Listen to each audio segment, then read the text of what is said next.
los aminoácidos debieron de tener origen abiótico, es decir, que los procesos que conducen a la formación de moléculas que constituyen a los seres vivos, ¿sí?, están muy difundidas en el universo. Esto ocurre de manera natural. ¿Sí?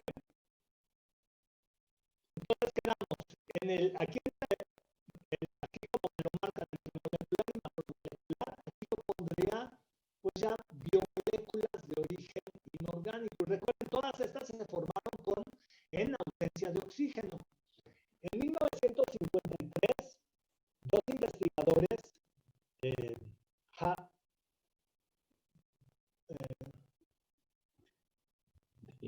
¿cómo se llamaban estos? Miller y Urey, en 1953, Miller y Urey, hagan de cuenta que lo que hicieron fue colocar en un matraz una mezcla de gases, ¿sí?, que constituían a la atmósfera secundaria de la Tierra. En esta mezcla de gases tenían metano, amoníaco, hidrógeno y vapor de agua.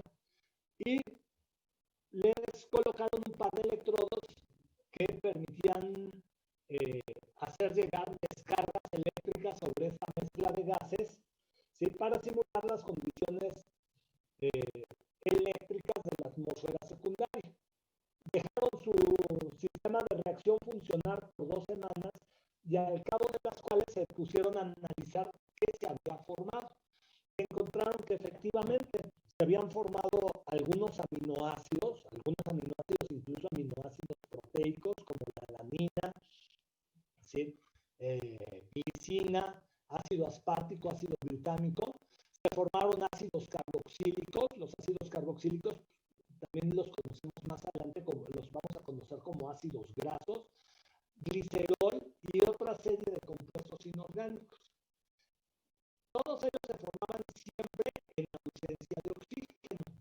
Entonces, lo que estaban comprobando era le estaban dando confiabilidad a lo que había propuesto Oparin aproximadamente 30 años antes de que se realizara el descubrimiento. La comprobación experimental de la teoría de Oparin. Dijo aminoácidos, ácidos carboxílicos y glicerol, ¿verdad? Pero y otros investigadores se emocionaron mucho con esto y empezaron a repetir los experimentos, pero utilizando diferentes fuentes de energía y mezclas más complejas cada vez en sus sistemas de reacción. Y entonces hubo incluso quienes llegaron a conseguir la formación de bases púricas y pirimídicas. Las bases púricas y pirimídicas son componentes de los ácidos nucleicos. ¿Se entiende?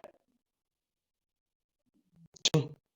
En el siguiente nivel de organización, como lo vamos a ver un poquito más adelante, en el siguiente nivel de organización, se llevan a cabo las reacciones de condensación. Las reacciones de condensación se llevan a cabo entre grupos funcionales. Por ejemplo, un ácido carboxílico reacciona con un alcohol. ¿Y qué grupo funcional se forma? Condensa. El ácido carboxílico condensa con un alcohol y estas condensaciones vienen acompañadas de la liberación de una molécula de agua. Y lo vamos a ver un poquito más adelante porque necesito que repasemos muy bien a los grupos funcionales. Si nos da tiempo, hoy mismo empezamos con ello. ¿Se formarían los ácidos ¿Perdón? ¿Se formarían los ésteres? Los ésteres, muy bien, excelente. Un ácido carboxílico condensa, reacciona con un alcohol por una reacción de condensación y se forma un éster. Un ácido carboxílico y una amina condensan y se forma.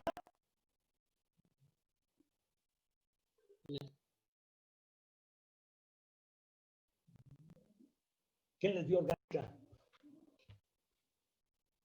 Se formarían las amidas, ¿no? Amidas, muy bien, excelente.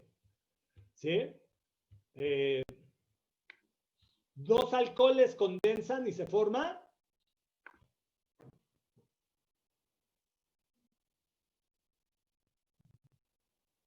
¿Aldehído? ¿Qué se forma?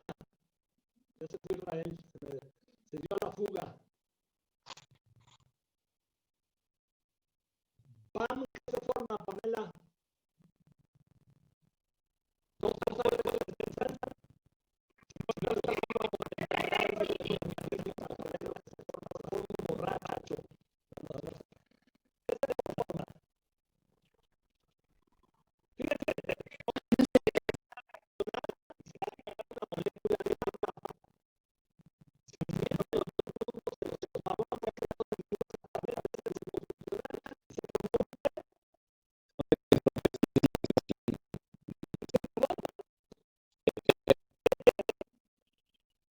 Y así es que viene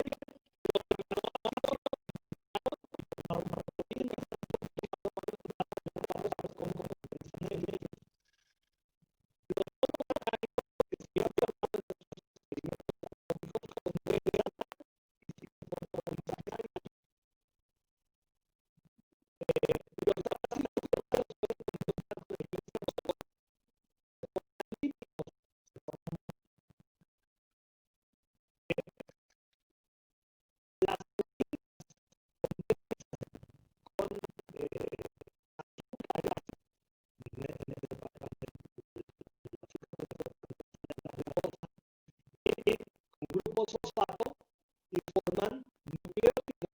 Y luego los nucleótidos condensan y forman polinucleótidos, forman cadenas de ácidos nucleicos. ¿Se entiende? Y entonces, en el siguiente nivel de organización, se formaron las macromoléculas. ¿Se entiende? Estas macromoléculas se formaron por reacciones de condensación. Y estas reacciones de condensación pueden haber ocurrido en las arcillas de las charcas primitivas, ¿sí? Porque se ha demostrado que estas arcillas participan como catalizadores para la formación de estas reacciones de condensación. ¿Sí? Entonces, fíjense, ya se formaron moléculas más complejas, pero estas moléculas más complejas ya empiezan a tener propiedades, nuevas propiedades, porque por ejemplo, si se forman cadenas de proteínas, algunas de estas cadenas de proteínas podrían tener funciones enzimáticas. Estas funciones enzimáticas no existían en el nivel de organización anterior. ¿Se entiende? Porque los aminoácidos, aunque ustedes tengan una mezcla de aminoácidos muy completa, vamos a decir, todos los aminoácidos los tienen en una bolsita, pero si estos no están unidos en enlaces, formando enlaces peptídicos, ¿sí? Y en una secuencia determinada, ellos solitos no tienen actividades enzimáticas, o no tienen actividades estructurales, o no tienen actividades de transporte. ¿Se entiende? Estas macromoléculas empiezan a tener nuevas propiedades.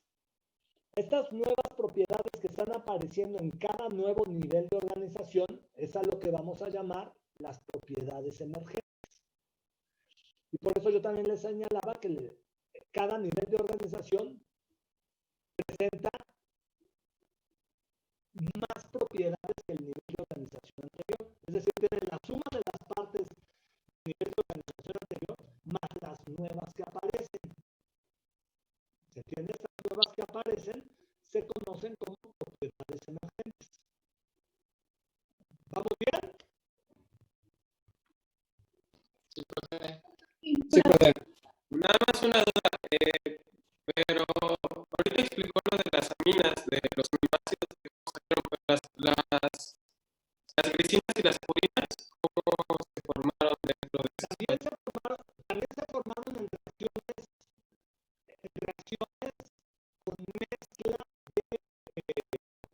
con mezclas más complejas de las que utilizaron Miller y Urey.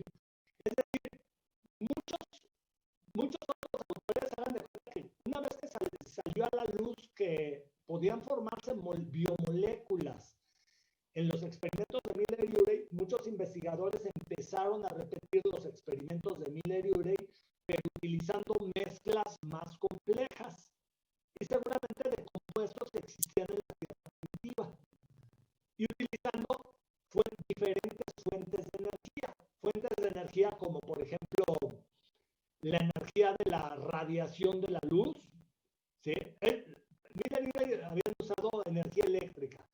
Hubo quienes utilizaron la energía de la luz, hubo quienes utilizaron ondas de choque, que serían las que provocan los meteoritos cuando chocaban con la superficie de la Tierra. Otros utilizaron fuentes radioactivas, que seguramente la radioactividad era mucho más intensa en los inicios de nuestro planeta que en la actualidad. Y siempre lo que formaban eran moléculas, biomoléculas de origen abiótico. E incluso estas biomoléculas podrían llegar a ser bases púricas y pirimídicas, como adenina, timina, guanina y citosina. ¿Sí me explico? Y en el siguiente nivel de organización, estas moléculas condensan, forman las macromoléculas y empiezan a ver propiedades muy particulares. Ya saben, los ácidos nucleicos pues almacenan información genética. Los nucleótidos solitos no lo podrían hacer. ¿Se entiende? Sí, gracias, profe. Okay. Fíjense bien, aquí del macromolecular al organelo todavía falta intermediarios. Después del macromolecular se forma lo que conocemos como los complejos supra-macromoleculares. Complejos supra-macromoleculares.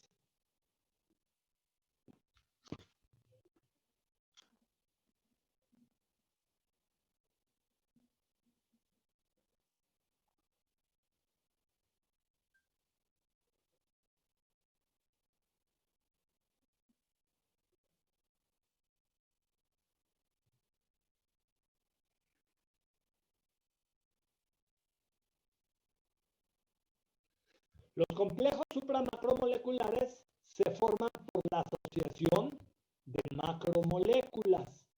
Por ejemplo, si se asocian ciertas proteínas con ciertos RNAs, en el siguiente nivel de organización, lo que formaríamos en los complejos supramacromoleculares tendríamos ribosomas.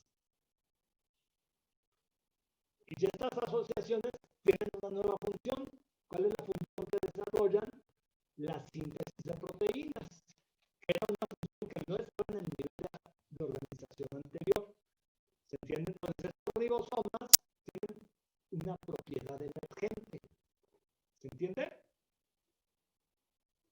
Sí, dijo los macromoléculas más RNA, ¿verdad? Son macromoléculas. Acuérdense, aquí tenía proteínas, polisacáridos, lípidos, ácidos nucleicos, entre ellos DNA y RNA. Si el RNA que están acá, si los RNAs interaccionan con proteínas, esto que tienen aquí me representan proteínas, esto representa polisacáridos, esto representa lípidos, fosfolípidos, ácidos nucleicos. Entonces, proteínas con RNAs forman ribosomas. Ok. Los ribosomas tienen la capacidad de sintetizar proteínas. De hecho, hagan de cuenta, yo ya les había platicado, no, todavía no les platico, estoy diciendo mentiras. Bueno, los ribosomas están formados por RNAs y proteínas, y estos se pueden disociar. Y si ustedes ponen una mezcla de proteínas con RNAs, con estos RNAs, se reensamblan los ribosomas. Otra, los ácidos, las proteínas con el DNA se asocian y en el complejo supramacromolecular forman cromosomas.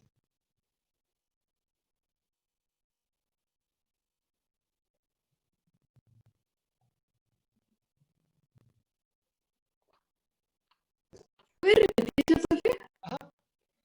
Proteínas con DNA forman cromosomas.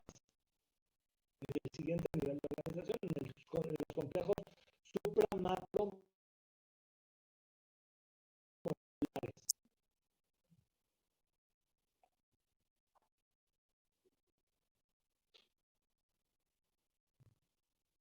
Y otro complejo submacromolecular muy importante se forma entre proteínas y lípidos, en particular fosfolípidos. ¿Sí? Los fosfolípidos son lípidos anfipáticos, es decir, lípidos que tienen dos secciones, una sección polar y secciones no polares. ¿Sí? Y estas asociaciones forman membranas. Y las membranas son importantísimas porque son las que envuelven, ¿sí? Y permiten la diferenciación de un medio interior de un medio exterior. ¿Sí? La interacción de las moléculas que se encuentran en ese medio interior, ¿sí? Van a favorecer que algunas de estas moléculas tengan la propiedad de autorreplicarse, ¿sí? Y entonces van a formar complejos precelulares muy, muy importantes. Dijo que las membranas se creaban con fosfolípidos y qué, perdón. Proteínas. Sí, de hecho, más o menos vamos a decir la relación que hay entre fosfolípidos y proteínas en una proteína es como de 60, 40, 60% de fosfolípidos y 40% de proteínas.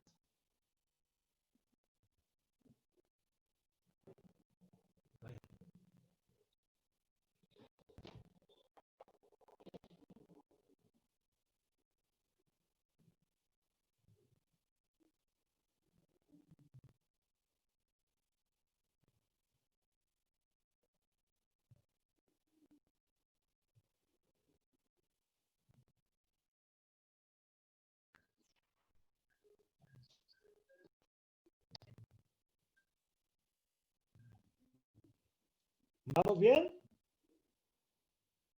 Sí. Dice profesor. Bueno, ahora sí, fíjense bien, todo este proceso que hemos llevado hasta aquí, de procesos químicos que van aumentando la complejidad de la materia, van formándose nuevos niveles de organización, se conoce como evolución química. La evolución química en nuestro planeta tomó aproximadamente unos 1.000 millones de años. ¿Sí? Estos procesos que fueron formando complejos más, complejos más con un mayor grado de compuestos con un mayor grado de complejidad y de organización, ¿sí? Tomaron aproximadamente 1.000 millones de años. Nuestro planeta tiene una edad aproximada de 4.500 millones de años. Y luego a partir de estos complejos que estuvieron ya asociados entre sí, aparecieron en nuestro planeta los primeros seres vivos. Aquí aparecerían primero antes que los seres vivos. ¿Sí? Y los primeros seres vivos son organismos procariontes.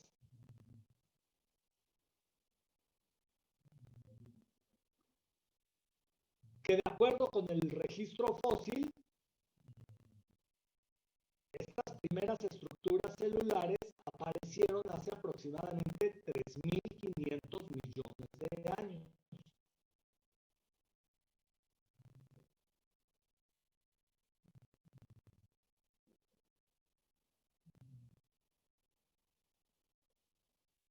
¿Estas qué, profe? Estos primeros organismos unicelulares, ¿sí? Aparecieron en nuestro planeta de acuerdo con el registro fósil hace aproximadamente 3.500 millones de años. ¿Dijo que eran procarientes? ¿Sí?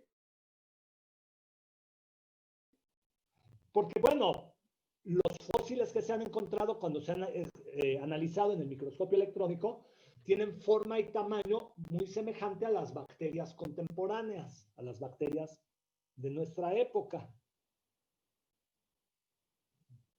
Y por ahí debo de tener, a ver si ahorita las busco, porque las tengo por ahí hasta una presentación de esto. ¿Sí? A ver, déjenme ver si ¿me quieren dar unos segunditos a ver si lo encuentro? Y No me deja esta mugre. Ah, ya. Bueno, voy a tener que dejar de compartir mi pantalla, porque si no, no voy a poder buscar.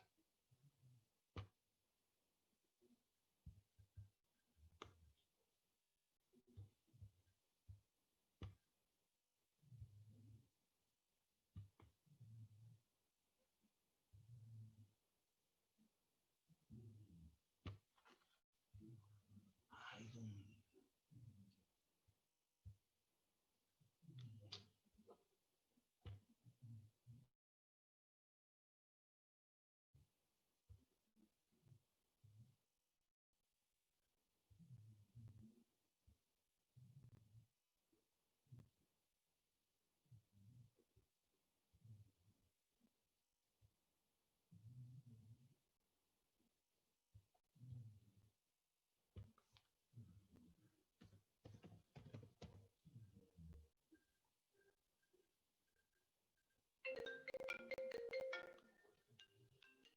permítanme un segundito, ¿eh?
Las versiones.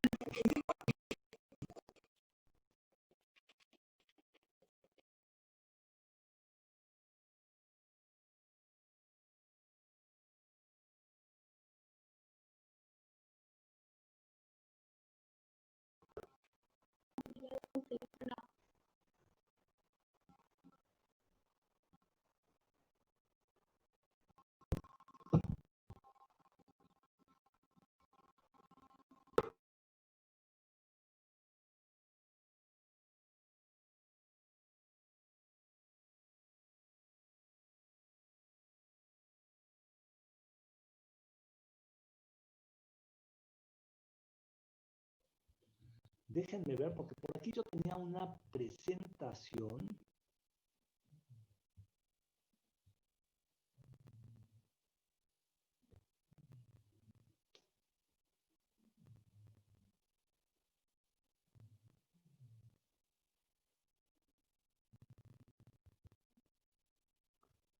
Déjenme ver si es este.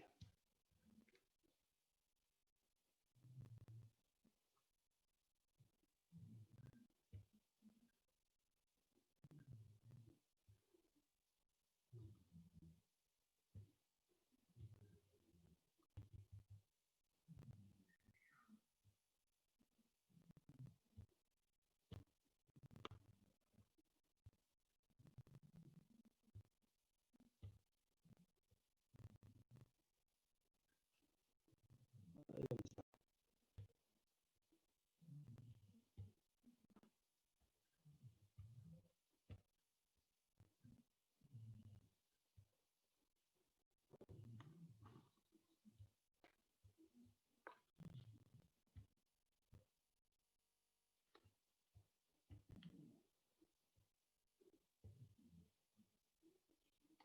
Ah, bueno, miren, aquí más o menos así velozmente, ahí tenemos a Oparin, ¿sí?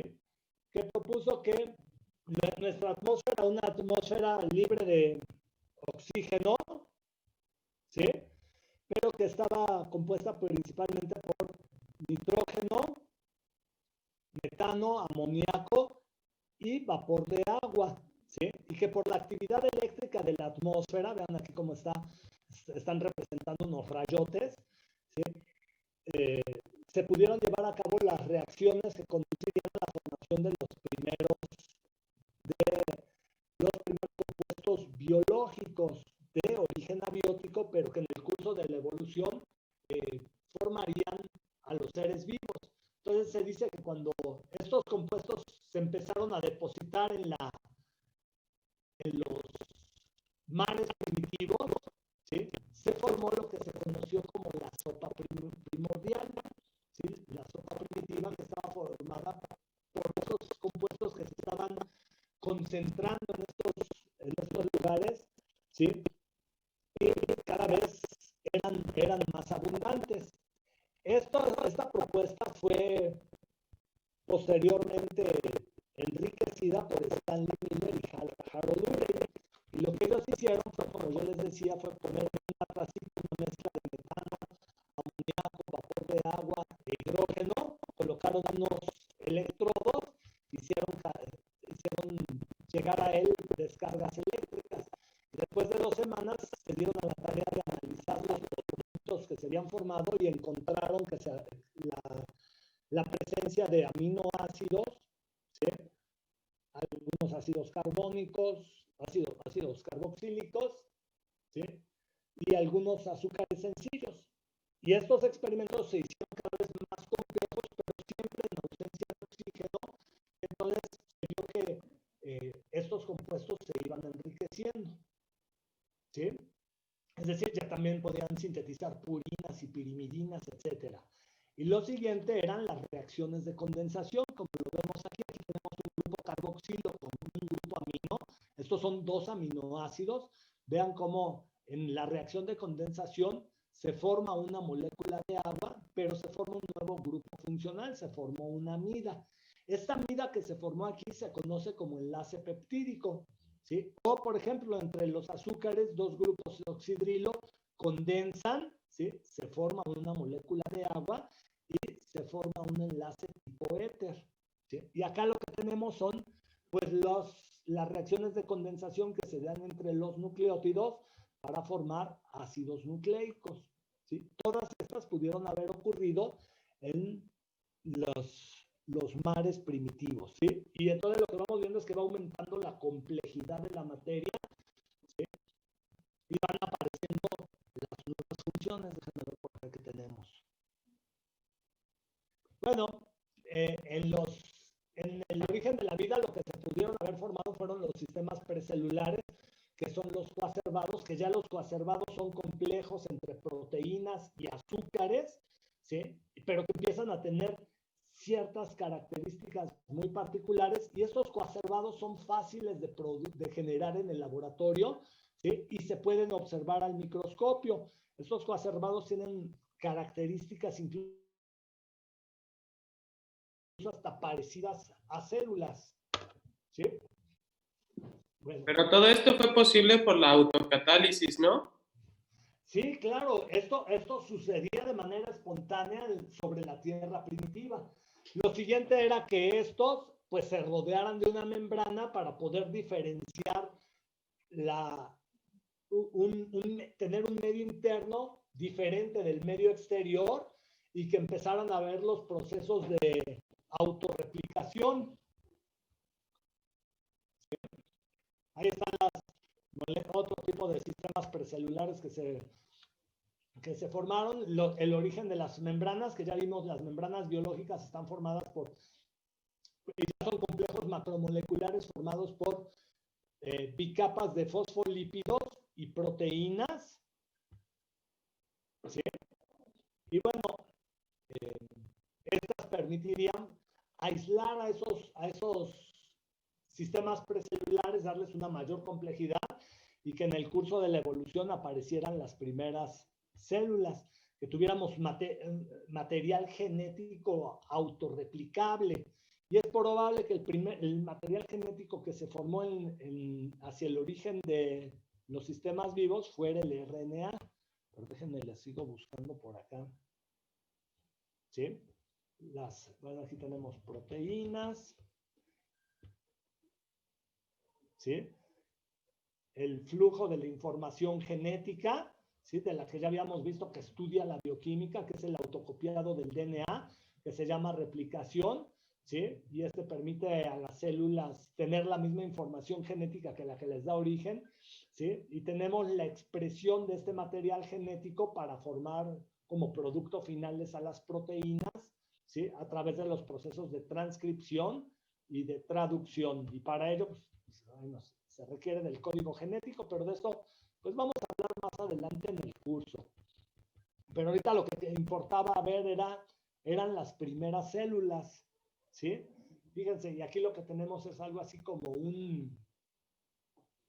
una línea del tiempo donde pues aparecen las primeras células hace aproximadamente 3.500 millones de años, ¿sí? Y aquí lo que tenemos es el registro fósil de unas que aparecieron, no alcanzo a ver en qué lugar aparecieron estas.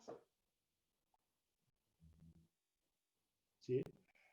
Esta es una de las primeras células que aparecieron, ¿sí? Y que es uno de los primeros fósiles que se observan al microscopio y tienen una edad aproximada de 3.000, pues casi 3.460 millones de años. Estas de acá de arriba son otras, ¿sí? Y que son muy parecidas en forma y tamaño a las bacterias que existen en la actualidad, ¿sí? Algunos de los fósiles, ¿sí?, que se tienen son estos. Este se llama Kakavecchia umbellata, ¿sí? Este es un fósil muy antiguo y también hay algunas formas que se encuentran en la actualidad que tienen mucho parecido a ellas. Este es otro fósil antiguo, fíjense bien, de una célula flagelada. Disculpe, profesor, ¿y dónde encontraron esos fósiles? Algunos de ellos son de una formación de África del Sur que se llama Fig Tree, ¿sí? Han encontrado varios, ¿sí? Entonces, se supone que lo primero que apareció en nuestro planeta fueron las células procarióticas, ¿sí? Estas hace aproximadamente unos 3.500 millones de años. Y a partir de ellas, por un proceso de endosimbiosis, es decir, donde una bacteria de mayor tamaño, ¿sí?, hagan de cuenta que engulló a otra, pero no la digirió, y empezaron a convivir estas dos bacterias, una en el interior de la otra, una siendo huésped de su hospedero, ¿sí? Y en el curso de la evolución, así es como se explica la aparición de los organelos celulares. Es decir, los organelos celulares aparecieron una vez que se formaron los primeros seres vivos, ¿sí? Y esto lo explica, de hecho lo andábamos viendo, el autor de esto es, ¿dónde está? Ahí no la veo. Es Lynn Margulis, la teoría de la endosimbiótica de la evolución. ¿Se entiende? ¿Alguna pregunta o comentario hasta aquí? Profe, nos queda menos de un minutito. Sí, ya nos queda menos de un minuto, entonces vamos ahorita a detener aquí la plática y continuamos. Y bueno, ahorita les platico cómo vamos a seguir. ¿Vamos bien? ¿Algún comentario? No, profe.